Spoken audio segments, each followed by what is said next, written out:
Okay, sounds on.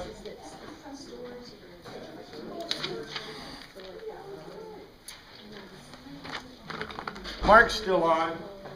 Today we get to look at Peter, Simon Peter's stuff. I don't think you'll be overly surprised, but because it's not, there's not really a lot of things that are in there that are of question, but the details in that part of the writing is really neat. And so the words of the day that I have for you, well, this is Ephoneesen.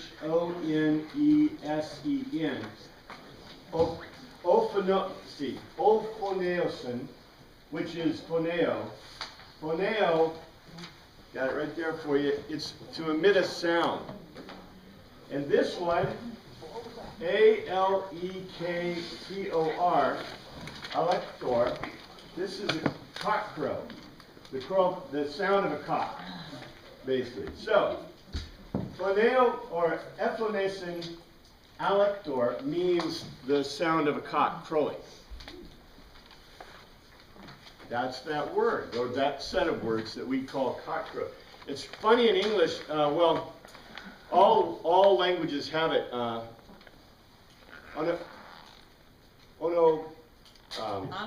Onomatopoeia. Yeah, onomatopoeia. Which is really funny because onomatopoeia for a dog bark in Oriental cultures is wow wow or wan wan, where in English is bow wow. So, you know, it's really funny that every culture has a different way of thinking about the way animals sound.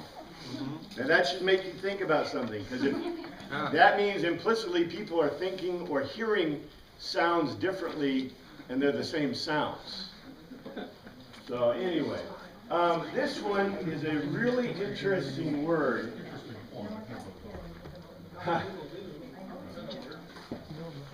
Padiskon.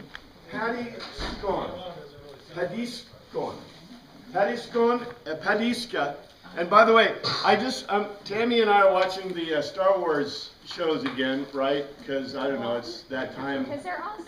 Oh, yes. Yes, they are awesome.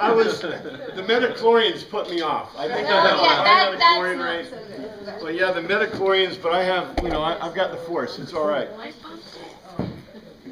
But you remember Padme? Padme was the name of the girl?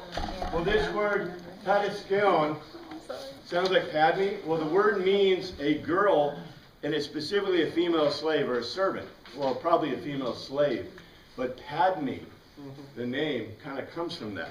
But anyway, I'll back up one verse to 65. So we're in 1465. And the reason I want to back up one verse, because it says in that verse, then some began to spit at him. They blindfolded him, struck him with their fists. These are the guys inside the house. They kolphizeo, they rapped with the fist, which by the way is a crime. It's the crime of striking. And they said, prophesy.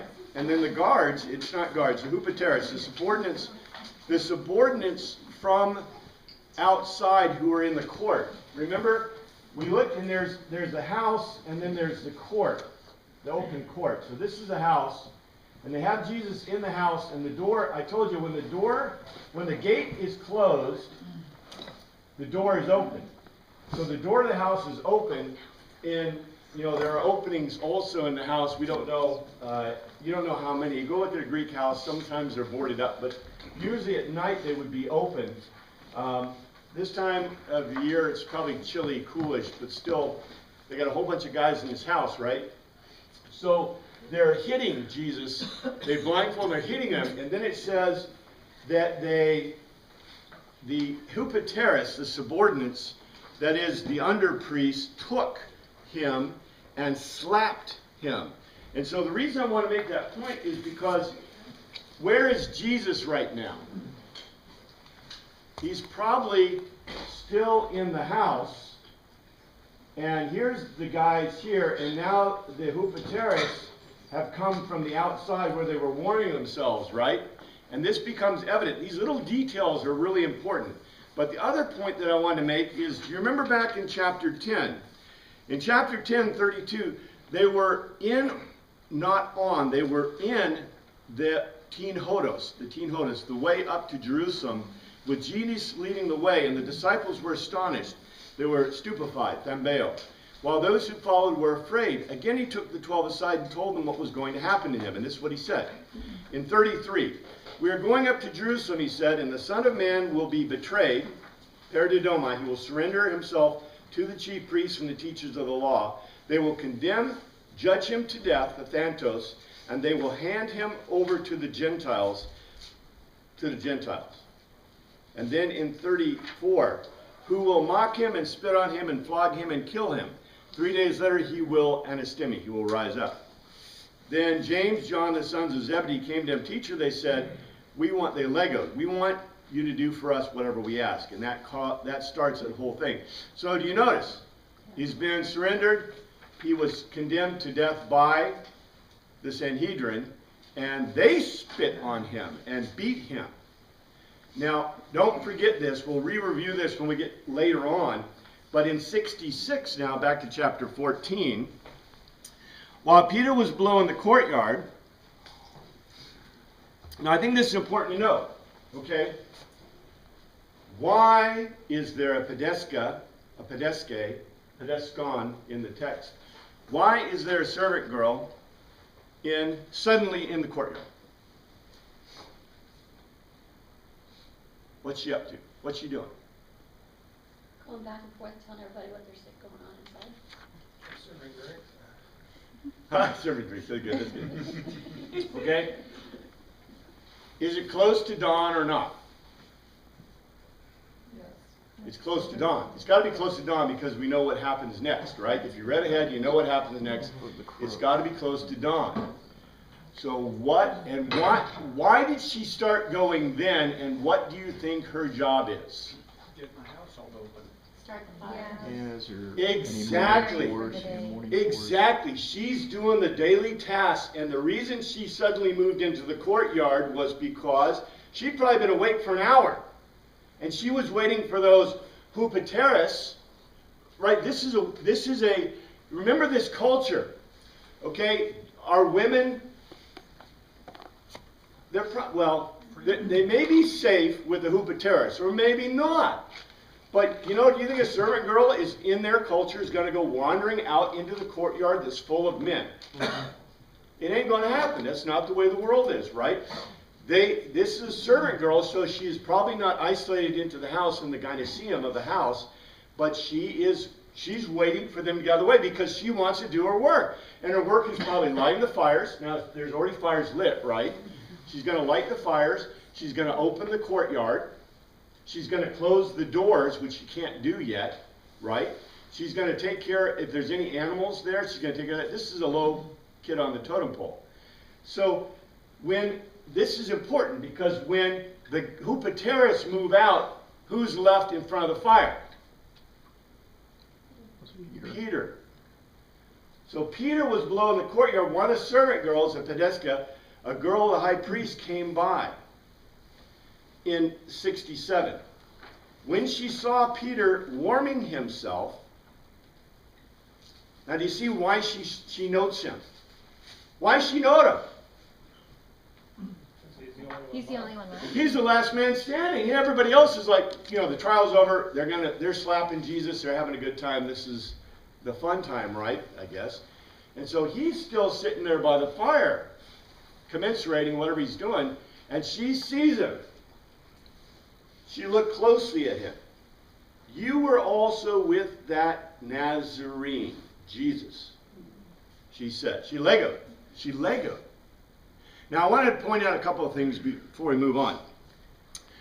What does it mean to say in this text, the Nazarene? I want to just mention this because I've heard amazing stuff said about this. It is not Nazarene in the sense of John the Baptist, nor of the guy who knocked down the temple, Samson. They were Nazarites. Okay, Nazarites. A Nazarite is a specific kind of guy who has made an oath to not cut their hair, not to drink wine, etc. A Nazarene is a guy from Nazareth in Galilee. So when she makes the comment, and probably this is a Greek thing, because if she had been speaking Hebrew or Aramaic, she would have said Yeshua ben Yosef at Nazareth. But she just calls him the Nazarene Jesus. Jesus from Nazareth. And the reason I want to point this out to you is because be cautious of bad teaching or poor explanation. A Nazarite is a specific kind of Hebraic prophet or Hebraic person that has taken a vow. A Nazarene is just some guy from Nazareth. I've heard people develop whole theologies on the fact that Jesus was a Nazarite, and therefore you shouldn't be drinking wine. Oh my goodness, Jesus must have not drunk wine at the Last Supper, right? And that's the reason he didn't want it on the cross, because he didn't drink wine because he was a Nazarite. No. If you ever hear any kind of teaching like that or any kind of thing, they're completely, what have they done? Mistranslated. Yeah, they're mistranslating, they're taking the text and they're taking it totally out of context. This is just like the Bethlehem thing, where they misconstrue Bethlehem in Ruth, for example. Because, for example, Bethlehem, the house of bread, right? And I told you, it's not a house of bread. They called it the house of bread. It's probably in irony. But that's where all the sheep went. They didn't raise anything there except sheep, because they don't have good fields. So, anyway, there's all kinds of interesting stuff, but you got to go back to the original text. You can't just go look and see in a translation or hear from some itinerant preacher who's preaching about something that may or may not be exactly correct. So just use your spider sense, right? Anyway, she saw Peter warming himself. She looked close to him. You were also with that Nazarene, Jesus of Nazareth. You were with him. 68. But, and something about this. Why did she recognize him? How did she recognize Jesus? Jesus or Peter? Oh, Peter. I'm sorry, Peter. She describes Jesus as a Nazarite, so she already knows. Yeah. Well, she's probably heard stuff. How did she know Peter? You know Jesus. Well, he was with. What's that? His speech is, Well, he hadn't said anything yet. He hadn't said anything yet. Not yet. Not yet. So how does she know Peter? She knows him by Smells sight. like a fish. Maybe she witnessed one of the miracles or one of the things going on. Yeah. Look, there's 20,000 people normally in the city. Right now there's 1 million, right? There's 20,000 people. Jesus and Peter and those guys have been there for a while. And Jesus was in the temple, right? And in the temple courts. Which court was he in? I would argue he's probably in the court of Gentiles doing his work. Because remember, you went into the other courts to sacrifice. So to teach and do things like he was doing, you're in the court of Gentiles. And so where do the servants wait? In the court of Gentiles. So this girl is a servant of the high priest. She's probably not a high-level servant, but maybe she went along. Maybe she was going along with the high priest. Maybe she's running errands. But obviously, for whatever reason, she has seen him. I think that itself is a testimony to. Remember, I told you the biggest problem for Jesus right now is he wants to know, is anybody listening? Right? I mean, he's happy at the trial that somebody was listening to him, even if they were giving false testimony or witness. But he said, at least someone's listening. This proves that some servant girl was at least watching, right? What an interesting concept here. I mean, it's not like everyone would be, would you pay attention to some itinerant preacher and his disciples that came roaming into the city? You would if he was healing people and performing miracles and all those other things. And the lower class people, they love Jesus. Bingo. I agree. The details in this are stuff that we should understand. Or we should, when we see things like this, it's kind of like, remember, way back in Mark, And Jesus looked across 20 miles and saw the disciples in the middle of the lake, right? And we just go, oh, Jesus saw them from the mountaintop. But we don't question, well, how did Jesus see him from the mountaintop? Anyone ever try to see an airplane at 5 miles? Can you? I can't, unless it's a 747. I mean, I get airplanes called all the time, and I'm looking. I can't see an airplane until it gets to about a mile or two, and then you can see them. So Jesus sees people 10, 20 miles away in the middle of the lake, and we're like, oh, that's just normal, right? And here we have a girl who, like I said, suddenly the courtyard empties. She's going to go do her job, and she sees Peter. And she goes, you were with that Jesus guy. Amazing. Amazing. So it's a Lego. She made a Legos. Based upon what evidence, she has to have first-hand evidence. I think you can gain a lot from this. I think the details are beautiful. We'll see more details. That's why I said, we may not gain anything new about Peter, but the details in this part of the writing are phenomenal. They're the kind of details that English readers want, but guess what we do when we read them? We just skip them. Yeah, because they're just, you know, of course the girl, of course she knows him, right? 68, but he denied. Okay, it's not he denied. The word is wonderful. It's arneomai. Arneomai. He blathered. He blathered. He blathered. Blah, blah, blah. It's the opposite of rero. How do you blather a Lego? It's exactly opposite of rero. Remember rero? Rero is storytelling. Rero. Remember we have about 5 basic words in English or in Greek for say and says. And rero means storyteller. He did the exact opposite of storytelling. He was telling a story, but he was doing the opposite of storytelling. He's blathering, blah, blah. Basically not understood. He blathered Lego. He blathered Lego. Now, how can you do that? In other words, he's not coherent, right?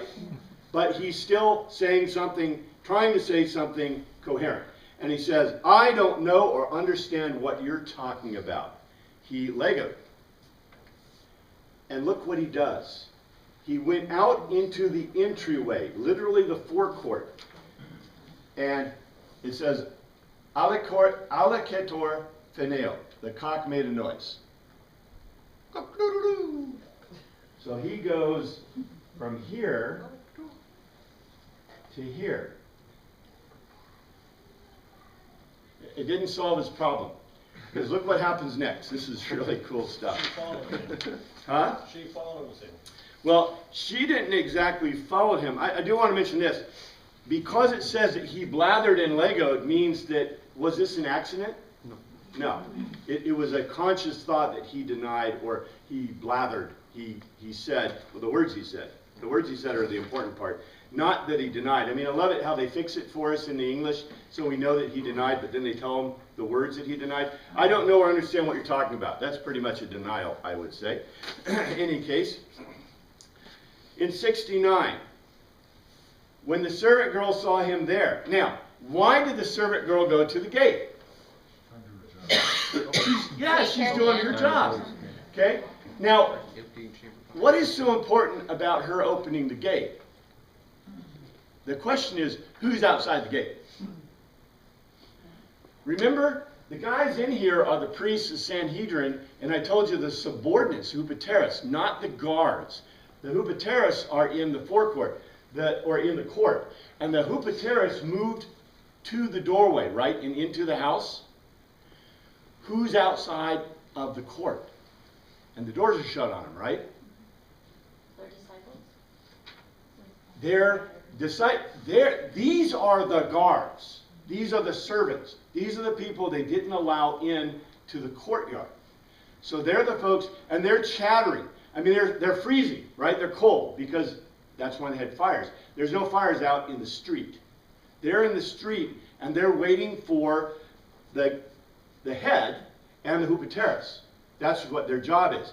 When the court opens, then they'll be able to, if they're asked, come in and help, right? and then they'll move their baggage or whatever, or they'll take orders.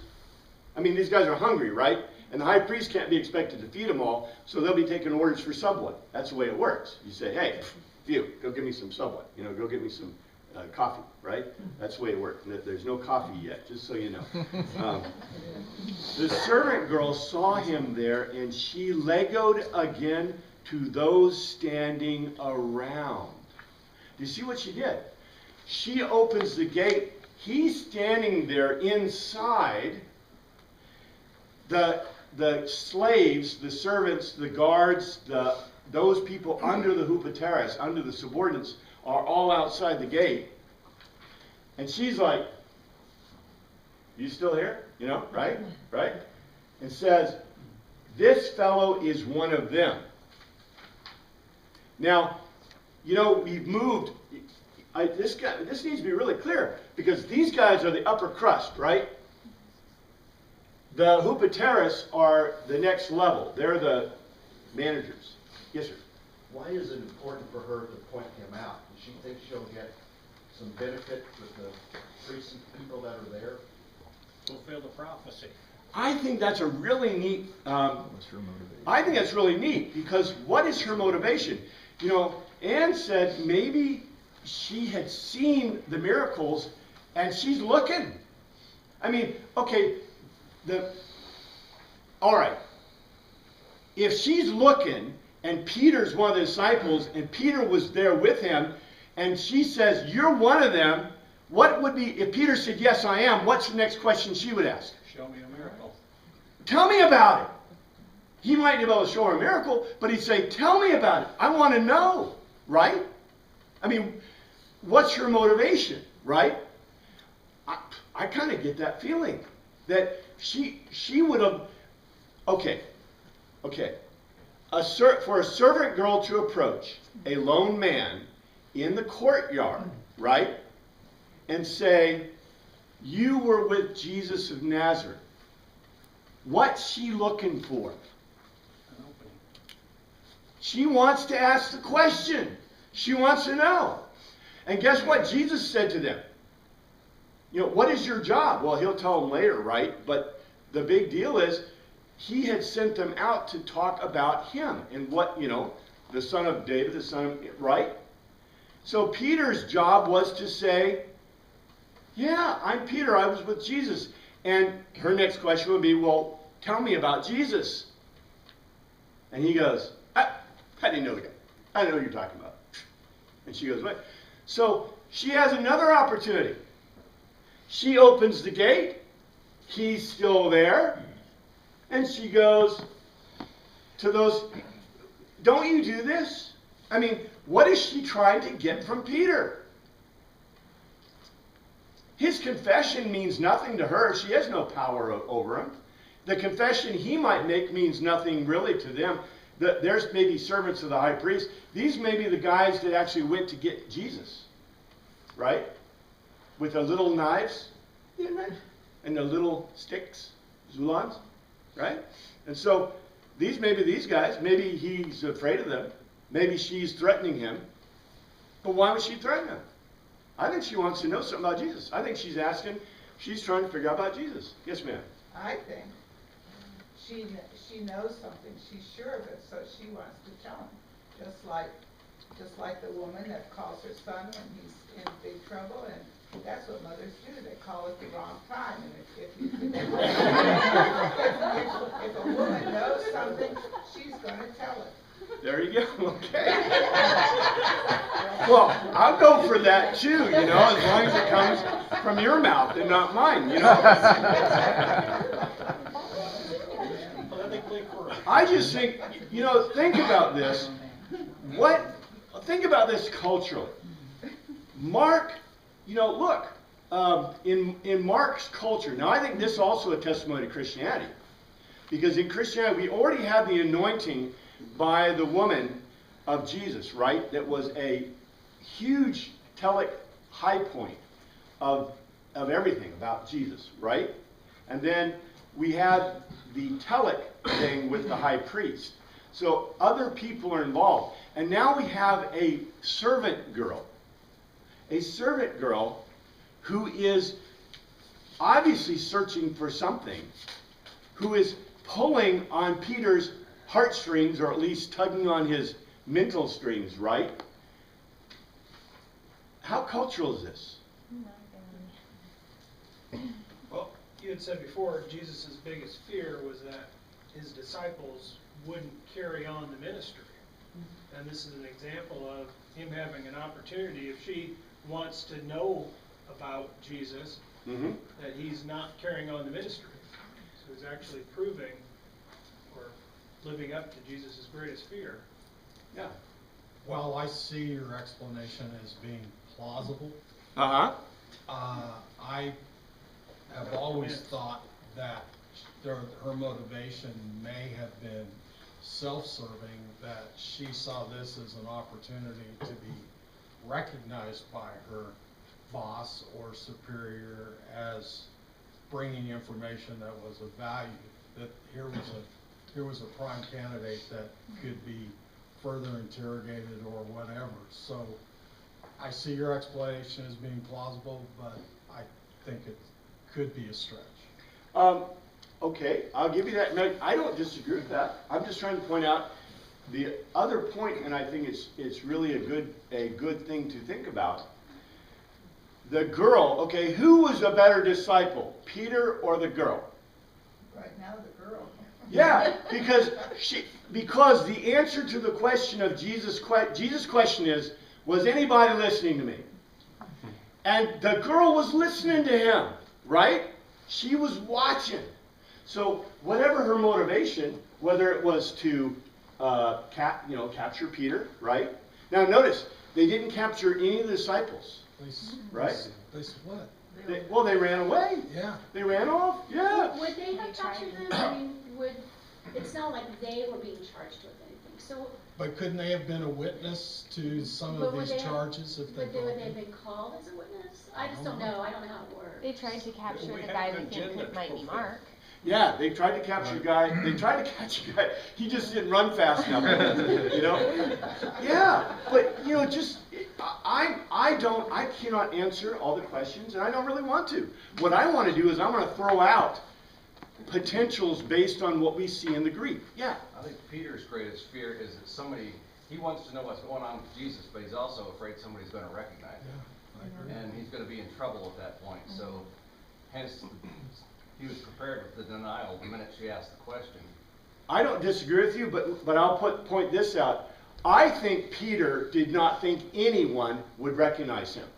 I think Peter was sitting there, and maybe part of the reason that he denies it the way he does is because he is so surprised, because he's sitting there and he's like, I've gotten away with this, right? Who in the world, you know, the subordinates, none of the subordinates recognized him, right?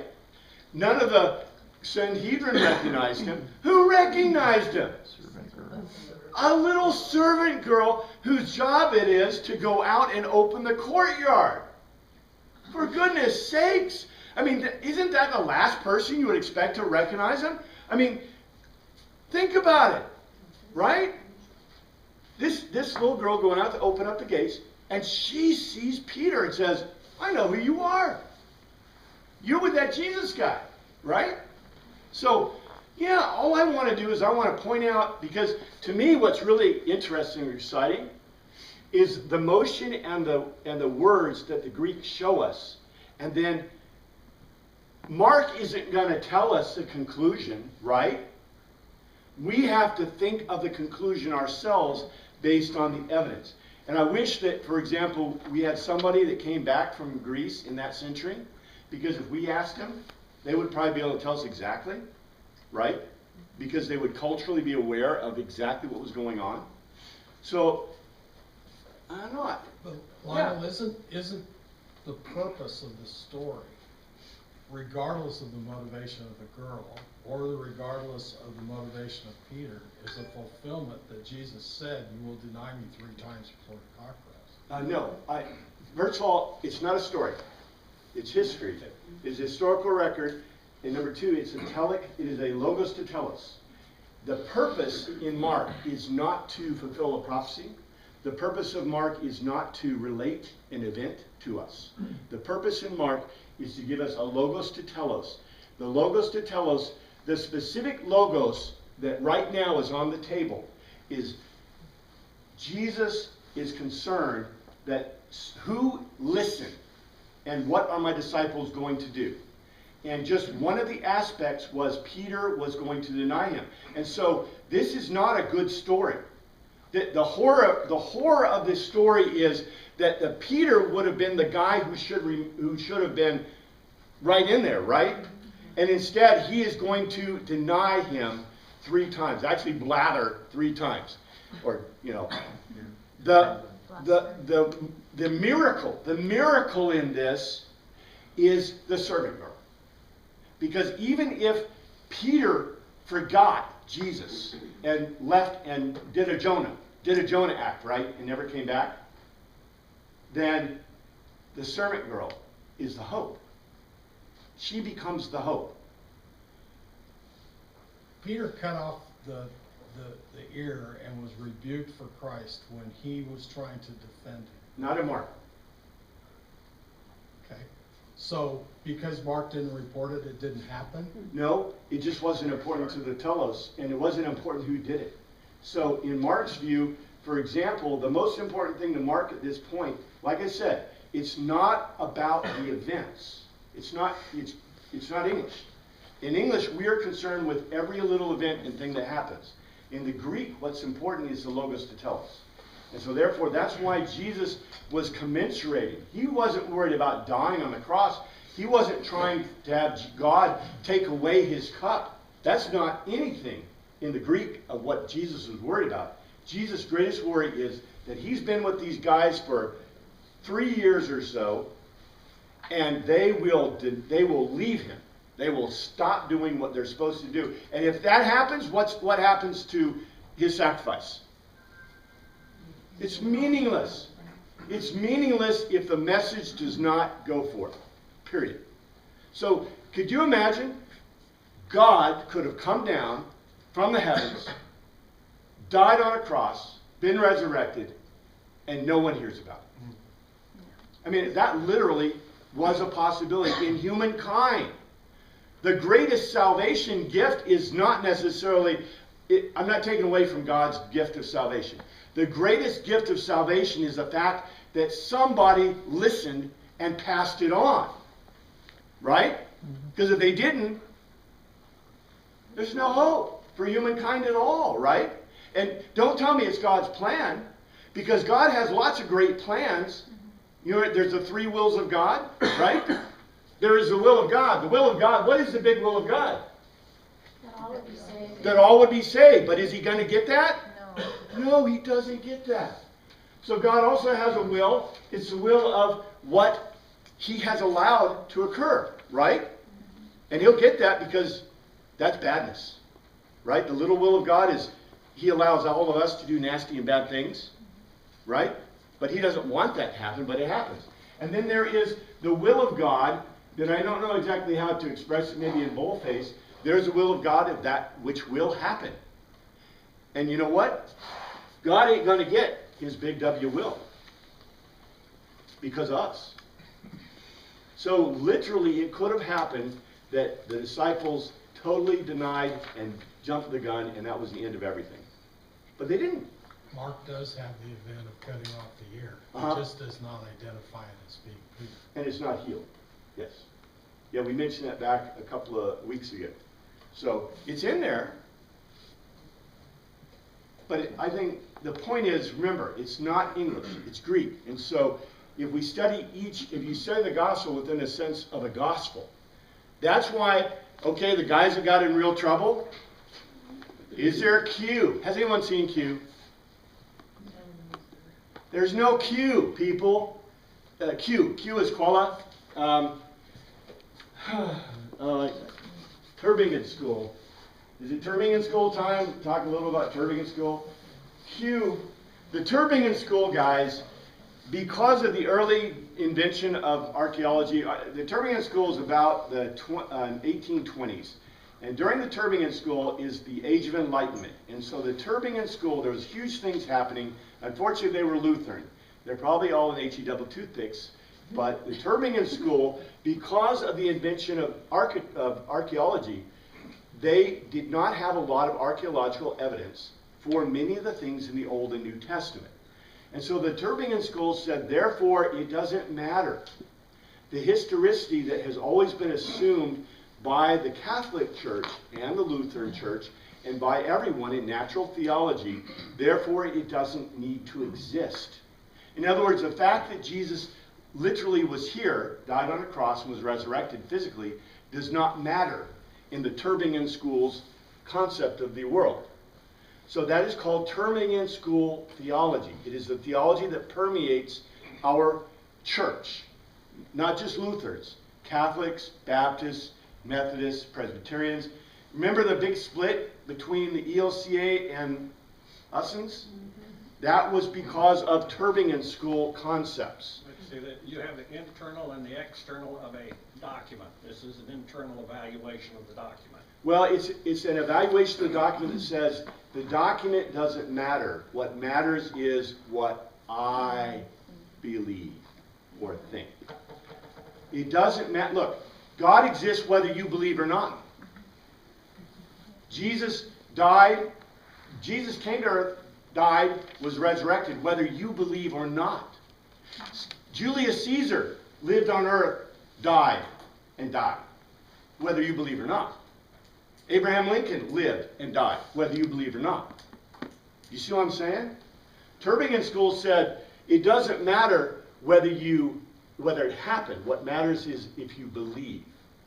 This is also called the evangelical heresy, which is a serious problem for evangelicals. Because the great evangelical mantra about the Bible is what? What happens to the individual believer in Scripture? It is revealed by the Holy Spirit to me.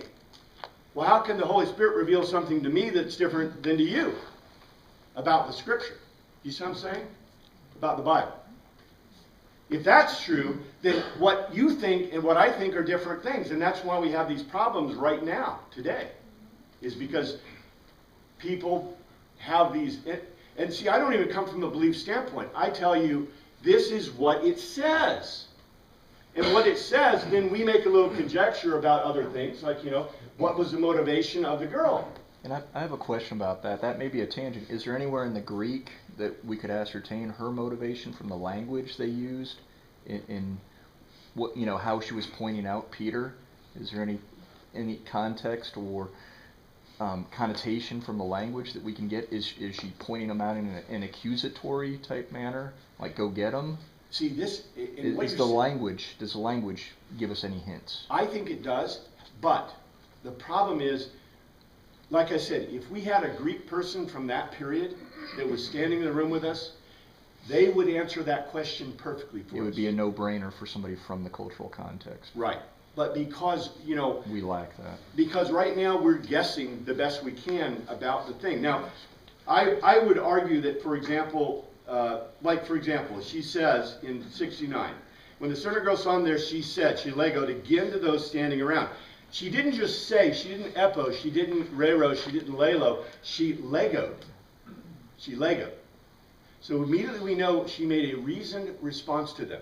And she said, this fellow is one of them. Now, She obviously didn't take the first answer. Well, if you take it one way, you say, this fellow is one of them, right? Yeah, can you speculate on the tone or the motivation? Well, I think because it says Lego, that her tone was probably, let's take an even reason tone. An even reason tone would be, this fellow is one of them, right? Lego is a logical. And who's the audience? Well,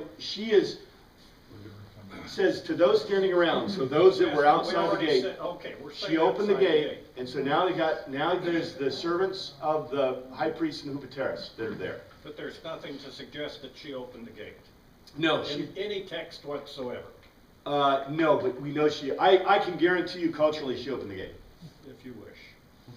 That's her purpose. That's her job. That is her That's a job. man's job. The keeper of the gate always was a man with a key. Now that, Even to this day, there is an interesting thing. The he keeper was of, a guard. the keeper of the house, the steward of the house, right?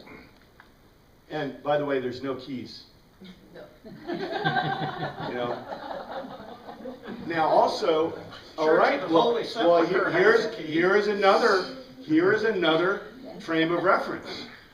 Why did? Okay, I would argue that it's not unusual for a girl, a servant girl. Now this is saying something bad about the high priest, but that's okay. Mark has already said some salacious things about the Sanhedrin. But why would there be a girl, a young servant girl, a pedescon, being sent out into the courtyard full of men to unbar the gate? Just doesn't, culturally, that's just a little out of sync here. I agree. I think there's something a little bit going on here. Now, I'll take the one point that, remember, I told you, most slaves were women. This could be a pronouncement about the slaves in the high priest's house. The writer is telling us that there ain't a lot of men. Well, we could get crude. She was there to clean the chamber pots. Yeah. She might have been carrying. Remember, in that Yeah, culture. throw it out on the crowd outside the door. Well, she ain't throwing it on the crowd, but she is throwing it. The street's right there. She's throwing the excretions from the night into the gutter. That'll clear the streets. And by the way, where does that mean she came from? Inside. Inside where though? Where did she come from inside? Probably Where with people the are females. famous. What's that? On the male Bedrooms side. or where. Which bedroom? Which specific bedroom would a female slave come from? The guy to see him. The gynoeceum. Yeah. That means, and by the way, okay, think about it. The ladies in the gynoeceum have they been able to be out in the house? No, because there's these guys in their house, right? And the lady of the house and all the daughters and everybody else and all the female slaves, except for those that have been allowed, which usually probably in the Hebrew culture, they don't let them out, have been sitting cooped up in their gynoeceum all day and night, and they All have week. chamber pots full of stuff, and they're like, Get it out. okay, let's draw straws. Right?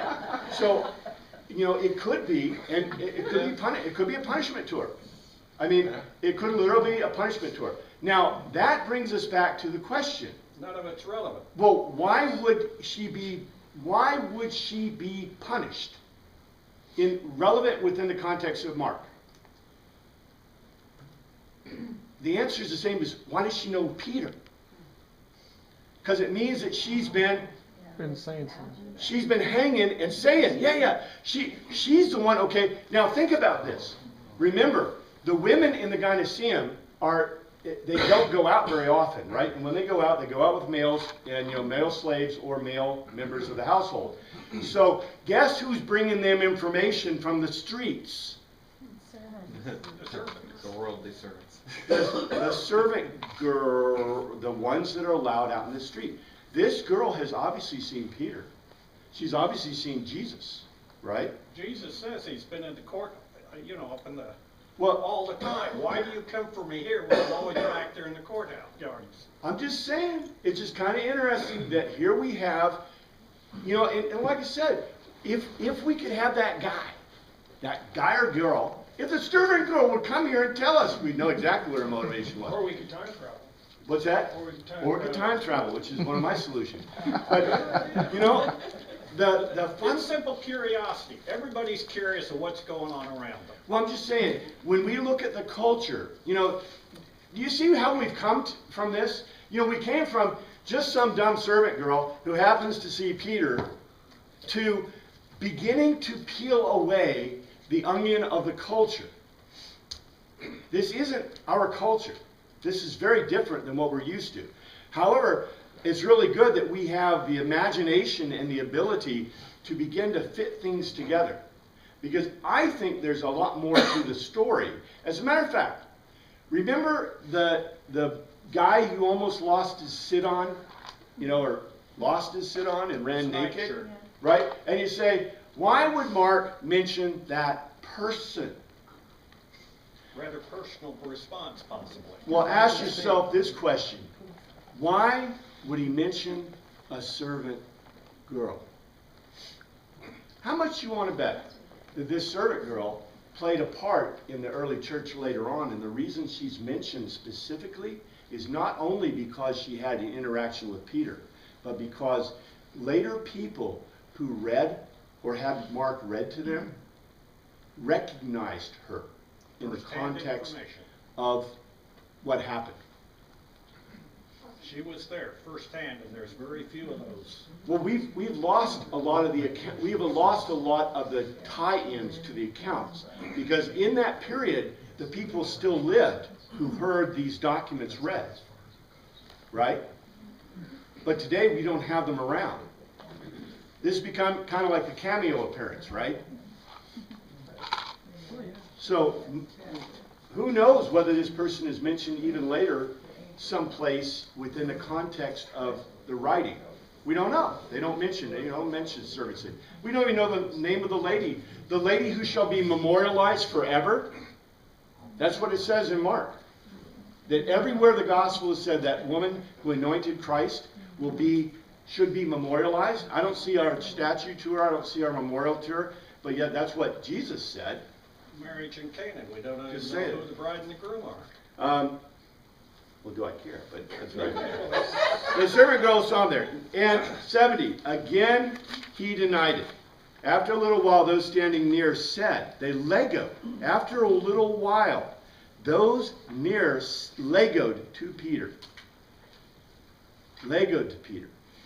Now, you see, I think it's really interesting. She legoed to him first, right? A reason, discussion, argument. She legoed to him the second time. Now they're addressing him, and they're legoing. So in other words, you can take this in a confrontational way, but it would be a different Greek word. See? And it says, after a while those standing near legoed to Peter, surely you were one of them, for you, Lalia, you Layla, you speak like a Galilean. Your voice, your accent, you sound like you're from the Bronx, right? You know, the accent gave him away when he opened his mouth. And so, and it says, after a little while, which is about right, in the Greek, after a little while. So, look at the picture again. You know, I know what we think. We like to think, oh, the girl walked out. You're one of them. Oh, deny, cock crow. Oh, wah. Okay, go to the forecourt, you know, la. Deny. Oh, the other guys deny, and then that's the end of it. That's this. The event is about Peter and all the denial. Yeah. In both cases, if these people, if the servant girl was convinced and she's trying to talk with Peter and say, hey, why don't you do something here? And then they go out to the door and there's more of the people out there that also may be convinced that have been followers of Jesus. And if they're not being accusatory towards him, it's almost like they're trying to say, hey, why don't you lead us? Maybe we can get Jesus out of here or something. Why don't you do something? Well, beautiful, because that goes back to what you said. You know, maybe when she approached him, let's say, and this is a stretch, I think. They're looking for leadership. But let's say that she is taken or beholden by the concept of the Messiah and Jesus, right? Let's say she's bought in. She's been getting information. I guarantee you this. She is the one who's been getting information for the Gynoseum. That's part of the reason she's there. She may be being punished. She may be just doing the dirty work of the Gynoseum. She may be being punished for roaming. That happens. You know, the slaves would roam a little bit in the city. She was a little bit late for errands. Obviously, she's taking the time to go by and see Jesus, right? And see what's going on. So the possibility, distinct possibility exists that if she is a Teen Hodos, if she is a follower of Teen Hodos, she's a follower of Jesus, then her reason for approaching Peter is she wants Peter to provide a Leadership. Well, what kind of leadership? A witness. A martrus, right? They brought all the false witnesses. She wants him to go in and defend Jesus. That's a possibility. He's just laughing. He's self-convicted himself. He's been condemned to death. What witness can you now call? But back to your point about if the logos of Mark is that no one was listening to Jesus. All of this is contrary to what Jesus said. No, I He didn't say said that. he was going to have to die. Right. So, in Mark. So, this, to me, is a stronger point than what you've been making, is that they were not listening to him. If the motivation was to get Jesus, or Peter, to lead a revolt to rescue Jesus, then they didn't hear him. They didn't listen to him. He already told them what was going to happen. Right, yes. And I agree with that 100%. I think that's the thing. What Mark is showing us is who was listening. Nobody. Not the Well, no. ones not the disciples, but the other people that Yeah, are the not servant girl mentioned, wasn't like the listening servants, either. the lower class people, the. No, I think the servant girl, Billy, was big time listening. Yeah, I think what Mark is trying to convey, Mark is trying to tell us, we know that Jesus, the hope of Christianity is the disciples heard and are going to follow, especially when they see the resurrection, right? That's what the hope is. And I think the telos is not that they weren't listening. The logos is that who was listening is a better way of saying it. The logos is who is listening. And Jesus' worry is the people he'd been spending time with weren't listening. But what has been our experience through Mark? Through the whole of Mark, who got it right? Who was listening? The other people. Yeah. The other people were listening. Remember the guy who declared him to be the son of David? The guy who was healed, the eyes? Man, literally, it's beautiful in the Greek. Because we know he was called blind, but it wasn't just his physical blindness that was healed, right? The implication in the Greek is that his blindness to everything was healed. And when that happened, he goes, son of David, right? But did they grasp that the Son of David, although it had been foretold everything that he was going to have to be crucified, died, and resurrected? No, I don't think they did. But you know what's going to be really cool? When we get to the next part, the trial by Pilate, like I said, okay, look, we just read this as events. But when you look at the Logos to Telos, remember I told you the Logos to Telos, the question in Mark is, who is Jesus? Who is Jesus? Who is this Jesus guy? And the answer, the things that keep cropping up, he is the Son of Man, right? He is the Christus. He is the Son of David. He is the King of He's God. the Jews. Yeah, he is God, right? These things keep cropping up all the time as answers. And by the way, we have had answered the question of he is a Christus because he was anointed by the woman, right, as a memorial, which means he is the Son of Man, which means, well, is he the Son of David? He declared that I am the Christus and I am the Son of Man. There's still a little bit of a question here. If he's a son of David, it also means he is the King of the Jews. And that point has not been fully expanded yet. I'm just saying that Mark, look, we read Mark, we think, oh, they're nice stories about Jesus. That's not Mark's point. Mark is pounding this. He is pounding this telos into your head. If you don't get it, Mark would say, if you don't get it by the end of this gospel, you ain't getting it. Because he is pounding into our head. This is who Jesus is. One by one. Perhaps off the subject a little bit, but going back to the sermon, is that Jesus cast out demons, and when they come out, they say, you are the Son of Man, and he tells them, be quiet. The man who said you are the Son of David, he did not tell him to be quiet. Be cautious. This is why I don't like mixing gospels. If Okay. you notice... Well, that's the sermon. I'm sorry. That's the sermon. Which came from Luke. Luke, yeah. The problem is that Luke and Mark are different logos to telos. They express same events. But why do you think Mark doesn't have demons come out that say, you are the son of this, that, the other thing? Because he's proving it in a different way. He's using a different proof text to prove it to you. Exactly. Oh, a different cue. It's a different paradigm that he's trying to use. And this is why the Gospels are so powerful. This is why we've been so messed up in studying the Gospels. We study it as Q. What's Q? A The one I common define. source. The single source. Yeah, we study it as if Matthew, Mark, and Luke all came from the same source and some dupe-ahead just wrote it down wrong, right? That Mark was lazy and he didn't write down all the incidents, and Luke was less lazy and wrote down more incidents, and Matthew was kind of in between. You see what I'm saying? So the conflict, obviously. Well, that's why, if they find Quella, I will believe in Quella. It's a question of belief. There is no Quella, people. There is no single source. Because each of the writers of the Gospels were Greek writers. And their purpose is to write to you a legos to telos to prove what? What they were trying to prove. Which bases Jesus Christ. Jesus Christ is the Messiah. Take it what you mean. I mean, look at in Mark's view of life. He is God, the Son of Man, Christus, the Son of David, and by the way, we'll find out that he is also the King of the Jews, which is something we haven't discussed yet, right? But this comes into play, because if he's the Son of David, he's King of the Jews. Going Yes, back to ma'am. the text, so when the girl opened the gate and let everybody else in, why didn't Peter leave?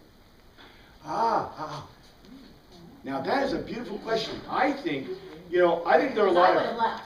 I think there was a lot of people there. I mean, I would have. It wouldn't have been accusatory. He would have left if he was getting. Yeah, see, Yes. that's what I think that proves. Gates are closed. Yes. He didn't feel threatened. He didn't feel threatened, I agree, and I think, see, the way that it says here, it says that they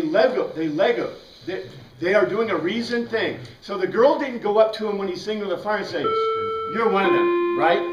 So I don't, What if he just doesn't he want to stay to find out what's going to happen to Jesus? If he's trying to blend in, as you said earlier, he's trying to blend in and like stay there and listen and find out. Then that's what might be why he's denying, because he's like, no, I'm Does right. the man I'll You go want with to that. stay and find out what happened. I think that's a wonderful, see, when we think about these things, if you think about these things in terms of what does the Greek say, what does it indicate to us culturally, the things that pop out. I mean, we could probably do this for literally weeks and get more and more out of it. I don't want to do that. But anyway, you see how beautiful and powerful it is. Thank you. Thank you, Father, for your word. Pray we look after us this week. In your name we pray. Amen. So here's your politically incorrect statement.